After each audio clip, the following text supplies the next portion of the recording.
Hi, friends and family. Hi, Tim friends and family. Tim and Katie here to tell you the story of our blessed union to be.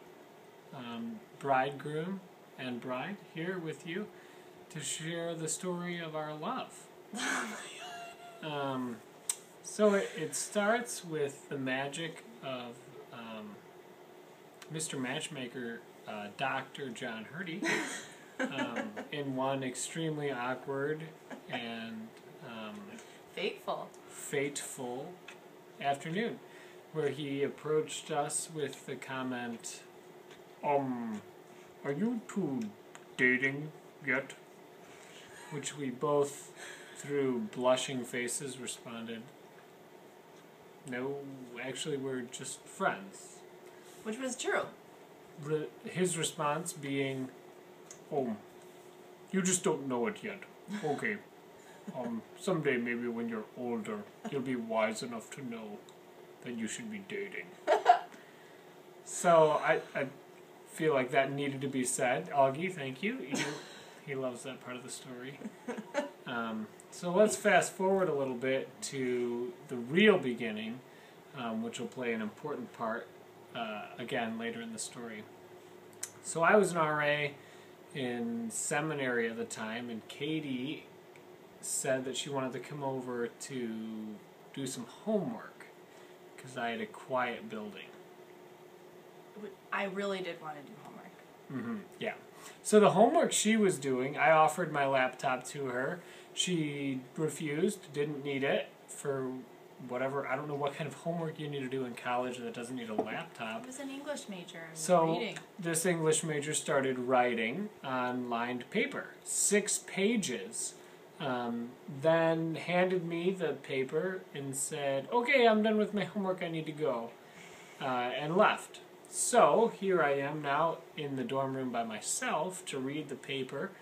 Well, sure enough, basically 6 pages later she said, Dr. Hurdy was right. This guy knows what he's talking about. And P.S., would you be interested in going on a run with me after choir tomorrow? So after a long night and a long day of, worrying if we were going to run into each other and what that conversation might be like, sure enough, choir comes along and we show up both wearing running clothes. And then after choir, we went on a run, talked about, what Katie... Our feelings. Yeah, feelings, right. And other things Katie had written throughout those 6 pages.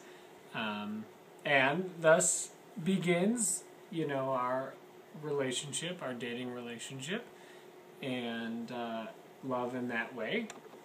So now let's fast forward again about 4.5 years later. Here we are last Thanksgiving, appropriately enough. Katie is going to kind of take it away with that bookend of the story of us. So we went on a run, and I thought it was strange in the first place that Tim wanted to go for a run. Normally it's me doing, kind of holding the reins in that way. Typical. Yeah. So I was excited and glad that I didn't have to pressure him into going for a run this time. So I got my running shoes on and we got ready for this Thanksgiving Day run. And the whole time it was kind of odd that Tim was holding his hands in the pockets of his fleece, and running like this. I thought he had just forgotten his gloves and his hands were cold, but turns out that something really important was in that pocket. And he had pulled us over about, a mile or so into our run. In the middle of a forest preserve. Yes, sorry.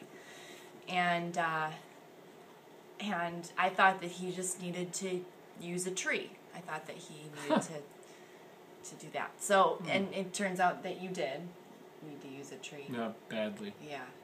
But so I sat down and stretched like I normally do when Tim needs to use a tree. And I I was like, okay, ready? When he was done.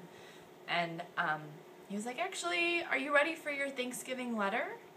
And I said, ooh, I didn't write you a Thanksgiving letter. I didn't know that that we did that. I didn't know that we wrote Thanksgiving letters. And he's like, that's okay. So he reads me a letter after handing me the letter, the 4.5-year-old letter that I had written him before. Her English assignment. And I was crying a lot, and I remember not really being able to see, and at the end of that letter, Tim asked me to marry him. So that's our story, and we're sticking to it, and we're so excited to share this day, December 29th, with all of you, our friends and family. And Augie won't be there, but he'll be with us in spirit. Thanks for being part of our story. We love you. We love you.